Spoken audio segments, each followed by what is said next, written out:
Hello everyone and welcome back to your 5-minute GCSE RE revision boost, where even the biggest mysteries of life get turned into easy, digestible chunks. And today's topic is a whopper. It's eschatology. That's right, the last things.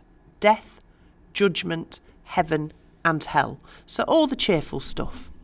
But don't worry, we're keeping it calm, clear and revision friendly. So let's dive in.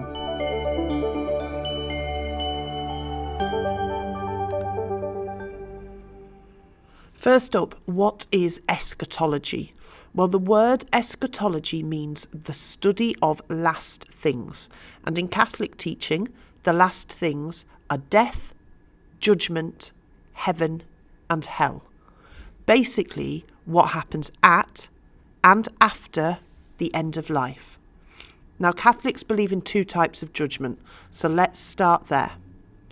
First up, we have particular judgment, and this is the moment that happens immediately after a person dies.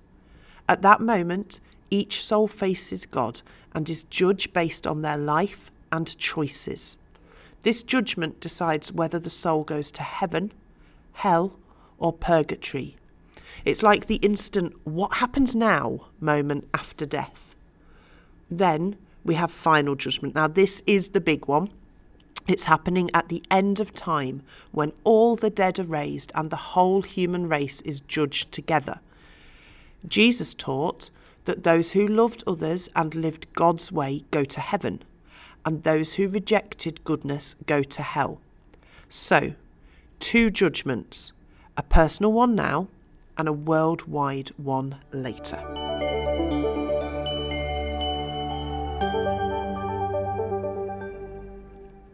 Now, there are then Catholic specific teachings on heaven, hell and purgatory. Heaven's described as a perfect union with God, and the Catechism states that those who die in God's grace and friendship and are perfectly purified live forever with Christ. Now, heaven's a place of peace, joy and closeness with God. No suffering, no sin, no anxiety. Just God, love and eternal friendship. And then we have purgatory, and purgatory is like the spiritual deep clean. It's for people who die in God's friendship but still need some purification before entering the perfection of heaven. And the Catechism says after death they undergo purification to achieve the holiness necessary for heaven. Purgatory is not a punishment, it's preparation. It's a chance to become completely ready for God's presence. And then, of course, there's hell. Now, hell is separation from God, but to be specific, it's chosen separation.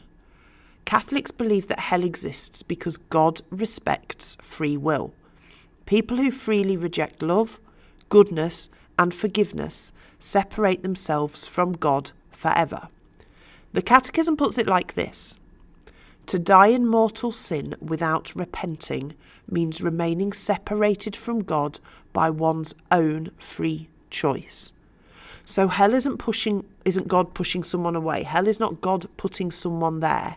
It's the person refusing to turn back to God.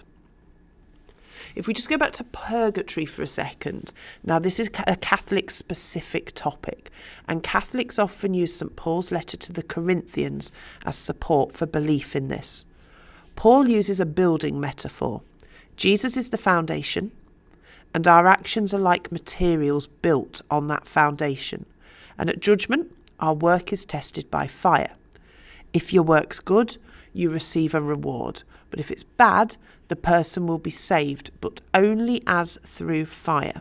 And that fire is understood symbolically as purifying, just like purgatory. Now, all of this has to have a grounding from somewhere, and it's Jesus. Jesus used parables to explain judgment clearly, and we have two key ones. The unmerciful servant, where a servant is forgiven a huge debt by his master, but he refuses to forgive someone who owes him a tiny amount. The master then punishes him for refusing to show mercy. Now, there's a message in this. God forgives us, but we must forgive others too. And divine judgment reflects how we treat people. Then there's the rich man and Lazarus. A rich man ignores a poor beggar called Lazarus, and after death, Lazarus is comforted in heaven, the rich man in Hades. The rich man wanted to warn his brothers, but Father Abraham says they've got God's teachings and they must choose to listen. Now, the message in this story from Jesus is that mercy matters.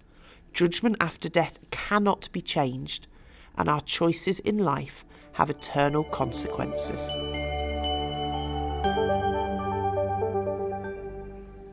So, in a nutshell, eschatology is the study of death, judgment, heaven and hell.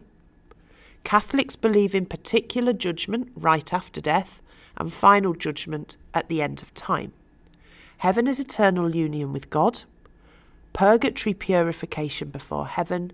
And hell is choosing separation from God through our own free will. Jesus' parables emphasise mercy, forgiveness and responsibility, and St. Paul's teaching supports the idea of purification after death. And there you've got it, your quick crash course on Catholic eschatology. Simple, memorable and ready for your GCSE exam.